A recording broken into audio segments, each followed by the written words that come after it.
with Waterford. Live from Waterford and Dungarvan, this is Waterford at 1 News.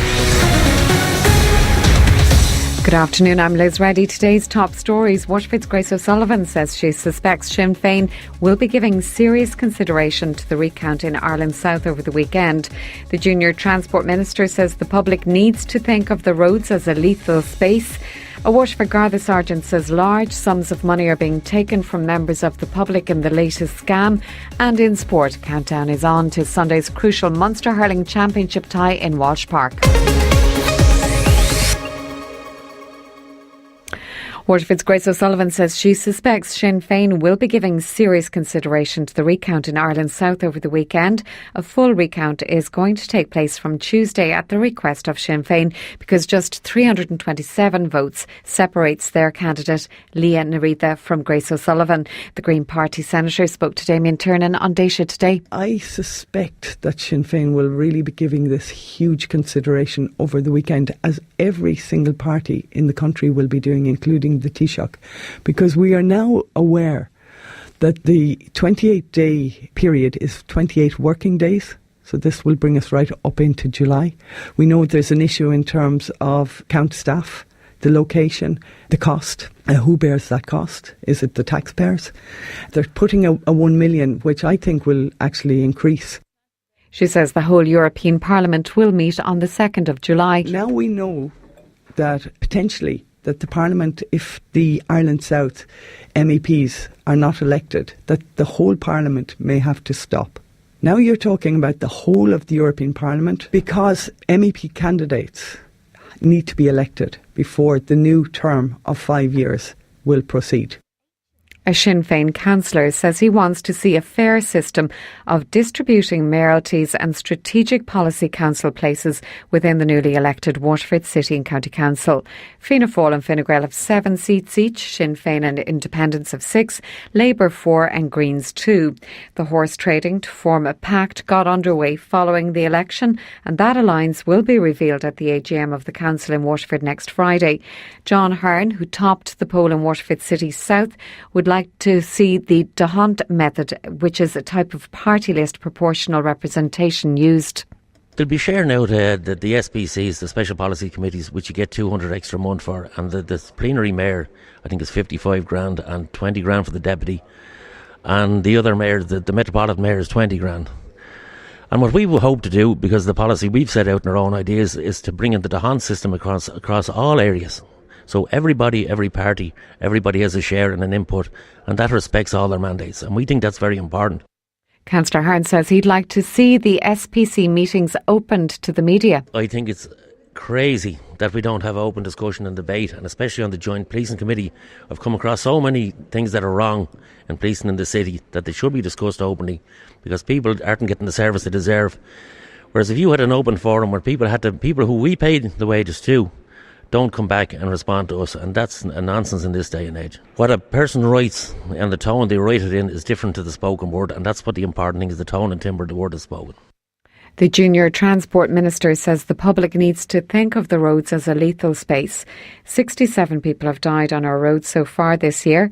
In the last 24 hours alone, 3 women in their 70s were killed in a crash in Limerick, while a man in his 20s was killed in a hit and run in Dublin.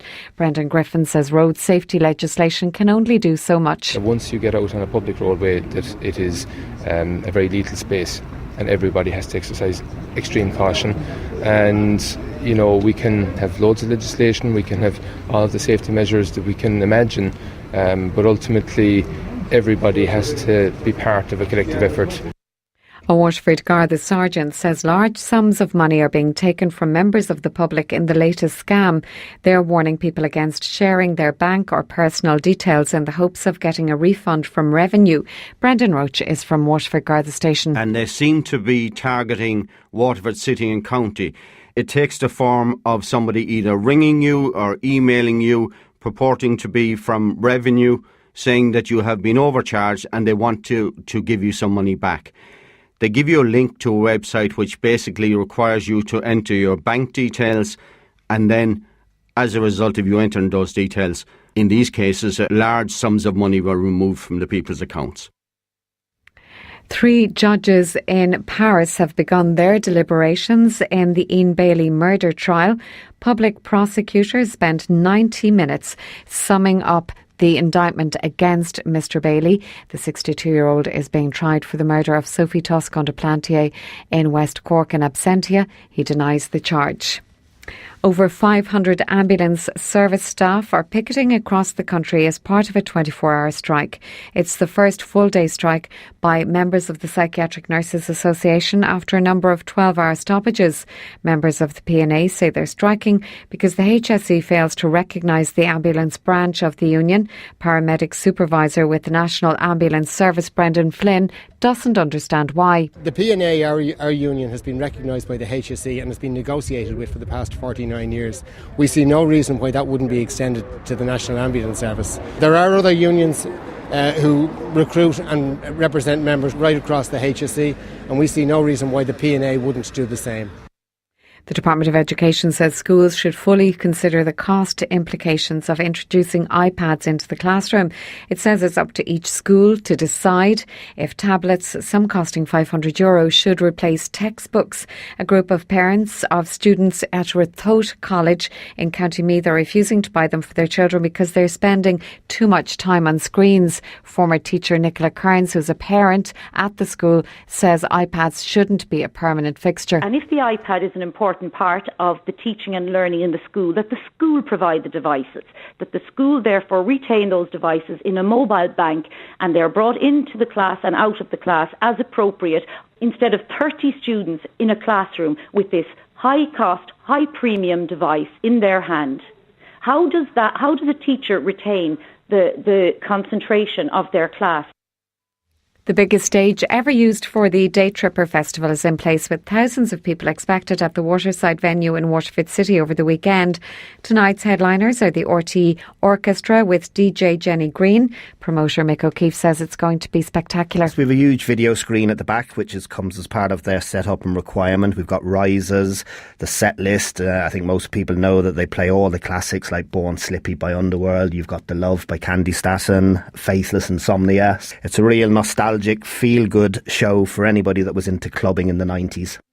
He says there's great facilities for food and drink. They're not forgetting the soccer fans over the weekend either. I mean, obviously there are times when you do get a hit between acts, everybody goes straight to the bar, so it takes a little bit longer during that period. But generally we found that year on year we're improving it, and last year I think there was no complaints. It just worked very smoothly. Plenty of food offerings around the site for any of the Liverpool fans tomorrow. We do have a couple of screens in the marquee at the back, and of course Tottenham fans for the Champions League final, so they're catered for as well, but it's going to be just quality music all weekend.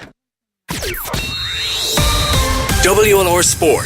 Thanks to Boland's Hyundai Waterford. Preview the award-winning 192 Hyundai range. See bolands.com.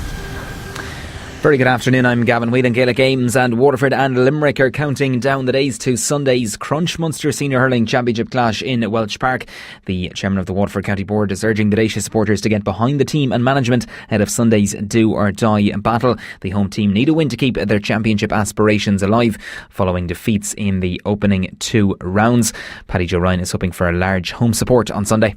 Yeah, Gavin, you know what we need Sunday is plenty of support, and get the lads to lift the thing and get that extra person out in the sideline, out in the stand. So, you know, hopefully now we're looking forward. I think people are looking forward to Ireland champions coming to town, I suppose, for the revamped Munster Championship. It's a do or die game, of course, and if we lose, we're definitely out. There's no point in saying 2 points might be enough.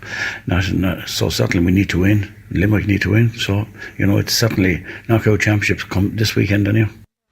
Tom Ryan, a former Limerick manager, says losing to Cork in their opening Munster Championship game was a major setback. He believes that Waterford can take advantage of that outcome when they host the Shannonsiders on Sunday. Limerick, how they will respond to that defeat by Cork is the question that everyone is asking here. They're comparing the match to last year against the heavy defeat that they suffered in Ennis at the hands of Clare. I'm afraid it's more than that myself. It's a serious downer for Limerick. I mean, they needed to keep the momentum up. They didn't do that. They had no answers the last day.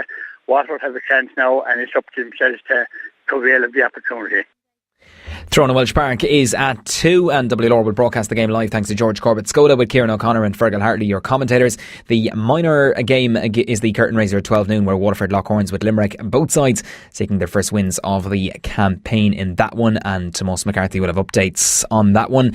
Tickets still available on the Munster GA website. That's plenty of terrace tickets still available for Sunday's game on munster.ga.ie. Next to news of soccer, countdown on to a massive night in Madrid tomorrow evening as the All Premier League Champions League final takes centre stage. Liverpool and Spurs. Former Tottenham midfielder Edgar Davids thinks Harry Kane should start tomorrow's decider. The striker hasn't played since limping out of their quarter-final first leg win over Manchester City last month, but is fit to play in Madrid. Davids isn't concerned Kane will lack match sharpness. At the end of the day, he's a striker, and a striker doesn't have to run that much. He just has to finish the chance he gets, and that for a striker it's different than when you're a midfield player that really have to go box to box. That one is underway at 8 tomorrow night. Former Chelsea manager Antonio Conte has been named the new Inter Milan boss. He replaced Spalletti, who was sacked yesterday.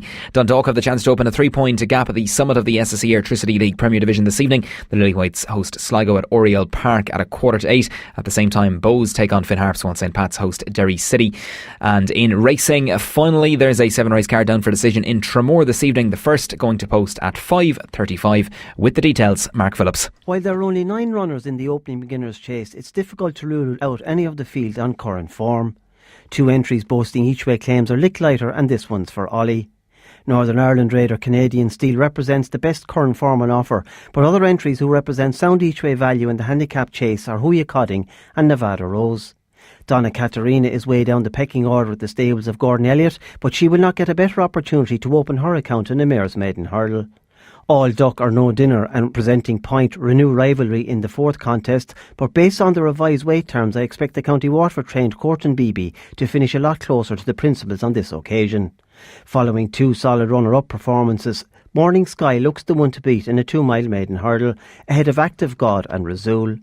5 of the 11 runners in the penultimate handicap hurdle are trained in the Dacia, where the Pat Flavin trained Calenso chases a hat-trick of victories ahead of Chapati and Buttons and Bows. 7 line up for the Lady Riders bumper, where Rocket Lad can prove too strong for Georgina Burgess. This is Mark Phillips for WLR Sport.